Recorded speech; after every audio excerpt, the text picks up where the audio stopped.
사랑하는 여러분, 오늘은 이사야서 6장에서 9장을 통독합니다.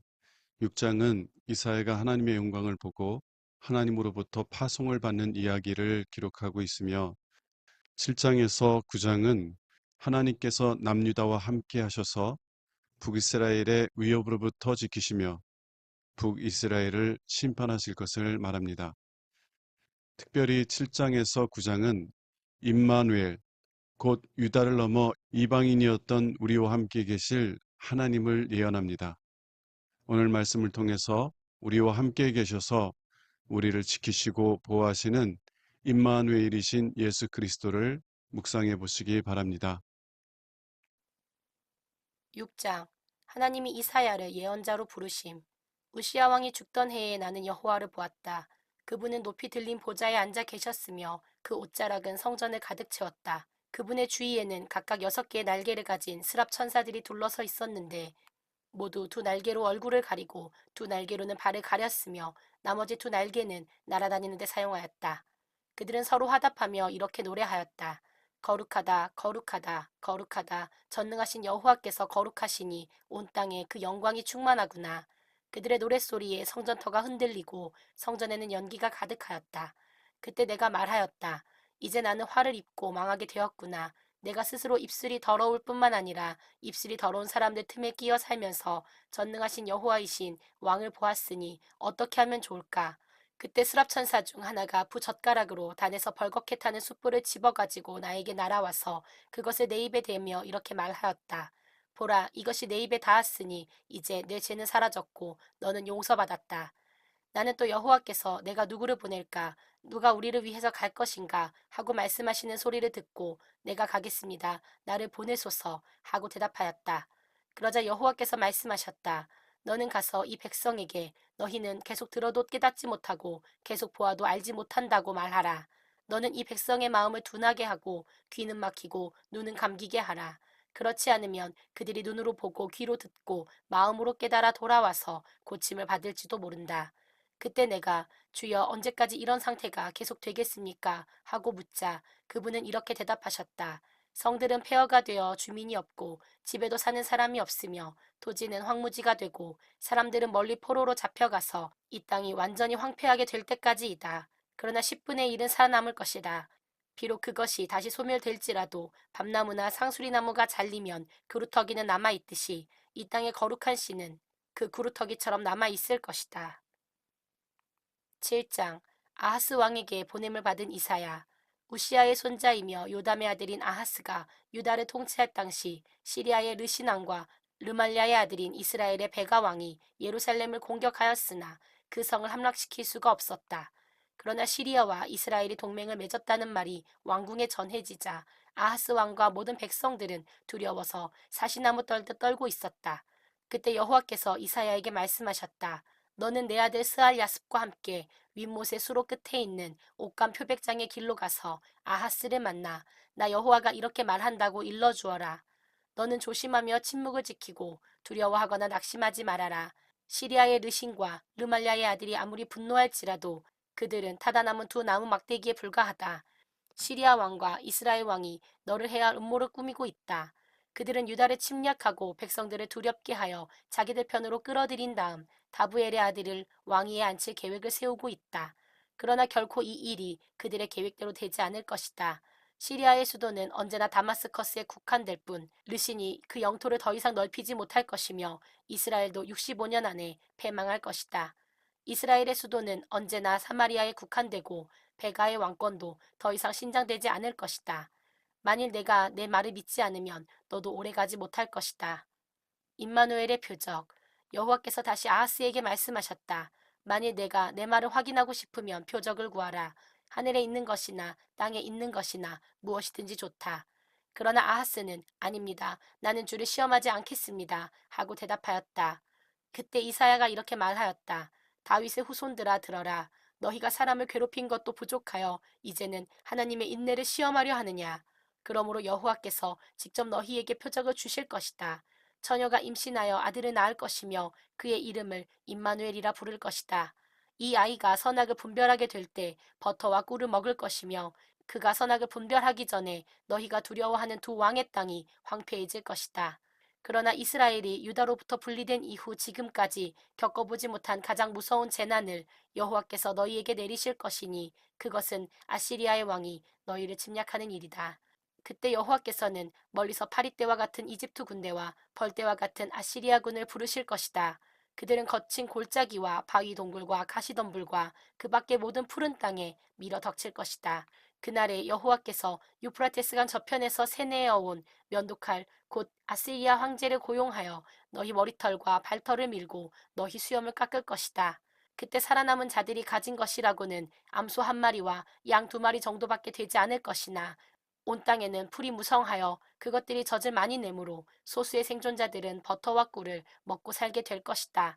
그때에는 은 11.4kg 가치의 포도나무 천주가 있는 좋은 포도원도 가시와 찔레로 뒤덮일 것이며 사람들은 활을 가지고 그리로 가서 사냥할 것이다. 이와 같이 온 땅이 가시와 찔레로 뒤덮일 것이며 한때 갈아서 농사를 짓던 야산은 가시덤불로 뒤덮여 사람이 그리로 가지 못할 것이며 소나 양들이 거기서 풀을 뜯어먹게 될 것이다.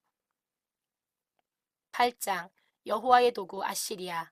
여호와께서 나에게 말씀하셨다. 너는 필기도구를 가져다가 큰 글씨로 마헬, 살랄, 하스바스 라고 쓰고 믿을 만한 사람 곧 제사장 우리야와 여베레기야의 아들 스가랴를 증인으로 세워라.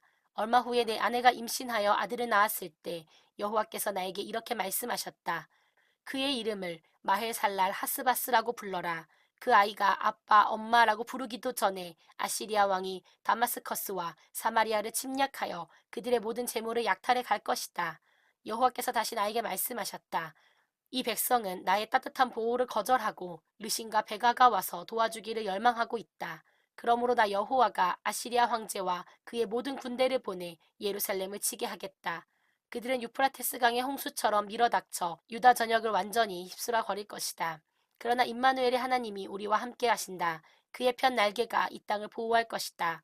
너희 민족들아, 전쟁으로 소란을 피울 때면 피워봐라. 반드시 망하고 말 것이다. 너희 먼 나라들아, 들어라. 너희가 아무리 전쟁 준비를 해도 패망할 것이다. 너희가 아무리 궁리하고 전략을 세워도 성공하지 못할 것이다. 하나님이 우리와 함께 하신다. 하나님을 두려워하라는 경고. 여호와께서는 그 어떤 경우에도 이 백성의 길을 따르지 말라고 강력하게 경고하시며 나에게 이렇게 말씀하셨다. 너는 이 백성의 책략에 가담하지 말고 그들이 무서워하는 것을 두려워하지 말아라. 전능한 나 여호와만이 내가 참으로 두려워해야 할 거룩한 자임을 알고 너는 아무것도 두려워하지 말아라. 나는 성소와 같을 것이지만 이스라엘과 유다에게는 걸려 넘어지게 하는 돌과 바위가 될 것이며 예루살렘 주민들에게는 함정과 덫이 될 것이다.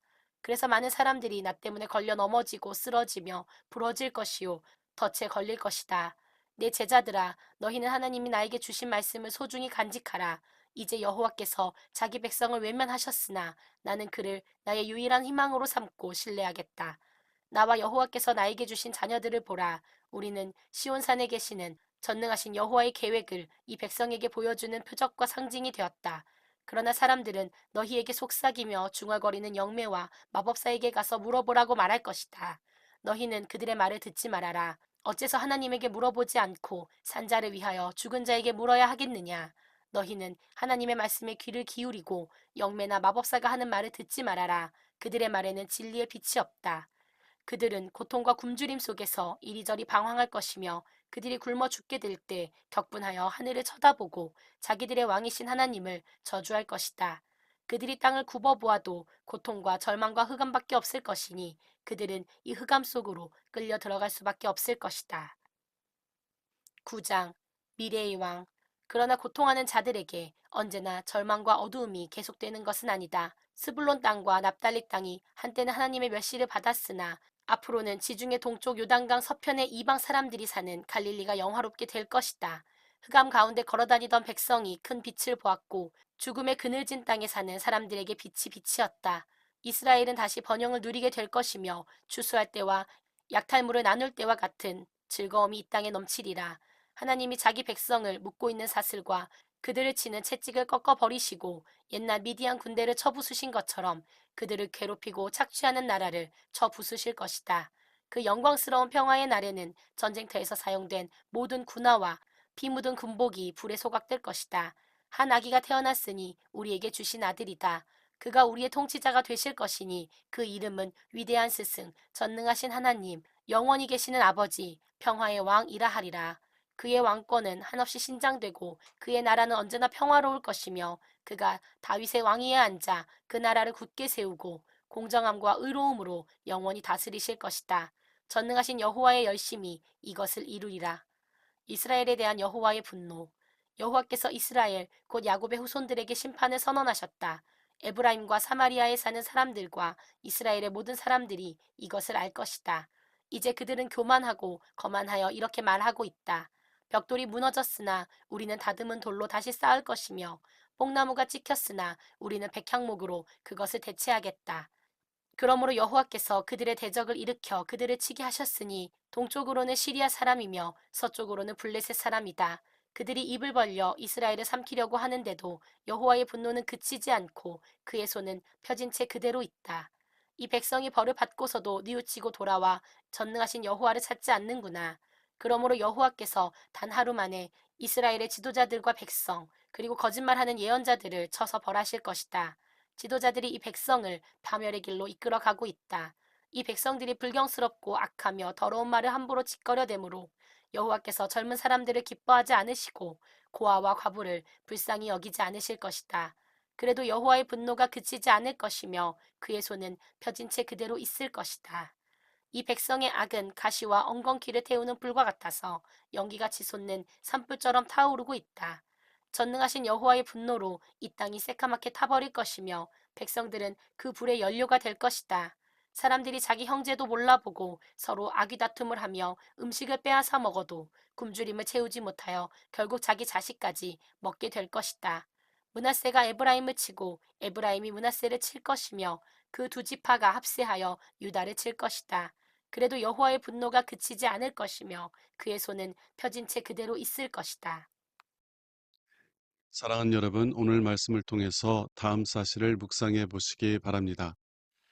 북이스라엘 왕과 아람 왕이 조약을 맺고 남유다를 공격하려고 했을 때 하나님은 이사야 선지자를 남유다 왕인 아하스에게 보내셔서 하나님을 신뢰하며 두려워하거나 낙심하지 말라고 말씀하시게 하셨습니다.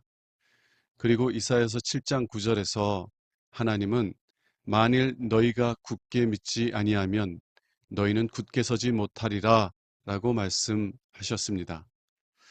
아무리 하나님께서 우리를 지키시겠다고 약속하신다고 할지라도 우리가 그 하나님의 약속의 말씀을 굳게 붙잡지 못한다면 우리는 두려워하며 낙심하는 삶을 살아가게 될 것입니다. 비록 우리를 위해 생명을 내어주신 예수님께서 우리와 함께 하신다고 할지라도 우리가 그 예수님을 신뢰하지 못한다면 우리는 또한 두려움과 염려 속에서 우리의 소중한 삶을 허비하게 될 것입니다. 사도 바울은 로마서 8장 31절에서 만일 하나님이 우리를 위하시면 누가 우리를 대적하리요? 라고 말합니다. 만일 여러분이 하나님이 여러분을 위하신다는 사실을 굳게 붙잡는다면 그러면 여러분은 사람이나 환경을 두려워하지 않게 될 것입니다. 오히려 여러분을 위하시는 하나님을 인해 담대한 마음을 가지고 믿음의 길을 걸어갈 수 있을 것입니다. 하나님은 예수 그리스도 안에서 언제나 여러분을 위하십니다. 그리고 그 하나님께서 여러분과 함께 계셔서 여러분을 지키시고 보호하고 계십니다. 그러므로 어떠한 상황 속에서도 담대한 마음을 가지고 믿음의 길을 걸어가시기 바랍니다. 기도하겠습니다. 하나님 아버지, 저희를 위해 독생자를 아끼지 아니하신 우리 아버지, 언제나 예수 그리스도 안에서 우리를 위하시는 아버지의 사랑을 신뢰하며 담대하게 믿음의 길을 걸어갈 수 있게 하옵소서. 우리 주 예수 그리스도 이름으로 기도합니다. 아멘.